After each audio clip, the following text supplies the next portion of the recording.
किसी दूर दराज के गांव में एक चरवाहा रहता था जो बहुत ईमानदार था। अल्लाह ताला पर उसे बहुत यकीन था। एक मर्तबा उसके इलाके में कैद साली पड़ गई और लोग भूख के मारे तड़पने लगे। चरवाहे को अपने जानवरों को खिलाने के लिए कुछ ना था। इसी दौरान एक मस्जिद के इमाम ने जुम्मे के खुतबे में निहायत यकीन के साथ एक बात बताई, अल्लाह का नाम लेकर यानी बिस्मिल्लाह शरीफ पढ़कर दरिया को हुक्म दिया जाए तो वो भी नाफरमानी नहीं करता। शायद ये इस चरवाहे की जिंदगी का पहला जुमला था। ये बात उसके दिल में उतरकर यकीन का दर्जा पा गई। वो चरवाहा मस्जिद से आकर अपनी बकरियों को लेकर दरिया की तरफ चल दिया और दरिया के पास आकर बिस्मिल्लाहिर्रहमानिर्रहीम पढ़ा और दरिया को हुक्म दिया कि वो जरा अपनी बकरियों को चराने ले जा रहा है, इसलिए वो उसे अपने ऊपर से गुजरने दे। फिर उसने बकरियों को हाका और दरिया के ऊपर बिना डरे चल दिया। वो अल्लाह के भरोसे दरिया पार कर गया। ये इलाका घास से भरा हुआ था। दरख्तों के पत्ते भी सलामत थे क्योंकि इस इलाके के बारे में किसी को पता न था। अब तो ये इसका मामूल बन गया कि वो बकरियों को वहाँ पर छोड़कर वापस आ जाता और शाम को जाकर बकरियों को वापस ले आता। इसलिए उसकी बकरियों का वजन दुगना चौगुना हो गया था। लोग हैरान रह गए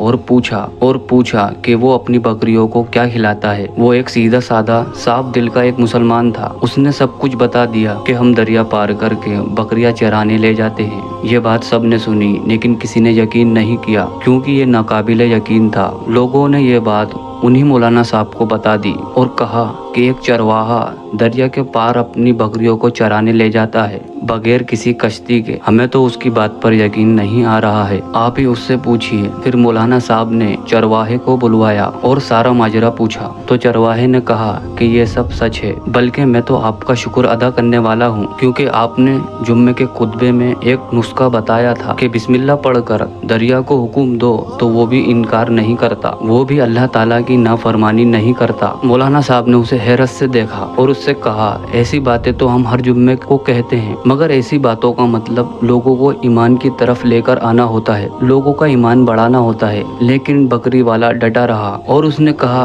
कि मैं बिस्मिल्लाह पढ़कर दरिया पार करता हूँ। आखिरकार इमाम साहब ने सुबह एक तजुर्बा करने की ठान ली। पूरा गांव दरिया के किनारे जमा हो गए और खड़े होकर देख रहे थे कि दरिया पर चला जा सकता है कि नहीं। वो बकरी वाला भी वहीं मौजूद था। मजमा बहुत ज्यादा था। मौलाना साहब एक दो मर्तबा अंदर ही अंदर इरादा किया और इनकार कर दिया। दिल ही दिल में डर रहे थे कि दरिया में डूब गए तो क्या होगा। इतने सारे लोग खड़े हैं, शर्मिंदगी होगी। अब उन्हें अपनी बात मुकम्मल करनी ही थी। सभी गांव वाले अल्लाह अकबर के नारे लगा रहे थे। मौलाना साहब ने कहा, मेरे लिए रस्सी मंगवा दो। उन्होंने उस रस्सी को दरख्त के साथ बांधा और अपने कमर के साथ बांधा। फिर मौलाना साहब ने डरते झिझकते बिस्मिल्लाहिर्रहमानिर्रहीम पढ़ा और चल पड़े दरिया की तरफ। सब लोग हैरत से देख रहे थे। इन जैसे ही उन्होंने अपना पहला कदम पानी पर रखा तो पानी में डूबने लगे और पानी के बहाव में बहना शुरू हो गए। लोगों ने रस्सी को खींचकर मौलाना साहब को ऊपर उठाया। इमाम साहब की ऐसी हालत देखकर चरवाहा परेशान हो गया और उसने सोचा कि इमाम साहब के बिस्मिल्लाह को आखिर क्या हो गया है। वो तो रोजाना बिस्मिल्लाह पढ़कर नदी पार करता था। फिर उसने बिस्मिल्लाहिर्रहमानिर्रहीम पढ़कर बकरियों को पानी की तरफ इशारा किया। खुद उनके पीछे चलता हुआ बकरियों को उस पार छोड़कर वापस आ गया। लोग उसे अल्लाह का वली समझने लगे और सभी गाँव वाले अल्लाह अकबर का नारा लगा रहे थे। वो साफ दिल का नौजवान